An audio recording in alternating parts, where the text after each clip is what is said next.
Every best fit line is a confession of ignorance. You fit a line, get a slope, and intercept, done. But that single line says nothing about confidence. What if the data shifted slightly? Would the answer change a lot or barely at all? So let's think about this differently. Instead of treating slope and intercept as fixed numbers, what if they were distributions? A frequentist gives you 1 point, one answer. A Bayesian gives you a cloud of possibilities.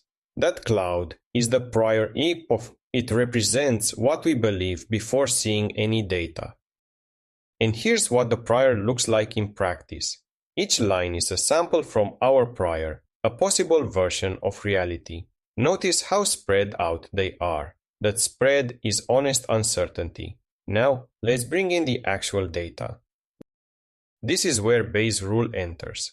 The posterior is proportional to the likelihood times the prior, and when both are Gaussian, the posterior is Gaussian too, a conjugate pair. The posterior lands between the prior and the likelihood, but it's narrower. More data means more certainty. Now, let's watch this in real time. On the left, data points arrive one by one. On the right, our belief about the parameters. Notice how the ellipse shrinks with each new observation. The regression lines converge, and the uncertainty tightens. 6 points in, and our beliefs have crystallized. Instead of one line, we get a distribution of predictions, this shaded band. A few sample posterior lines sit behind it, and the yellow line is our best guess. The band narrows near the data, that's confidence. Away from the data, it widens honestly. Here's the comparison.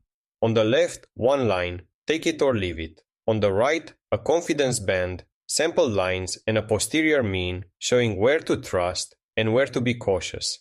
And that's basically it. If you found this helpful, hit like, subscribe, and drop a comment. See you in the next one. Bye bye.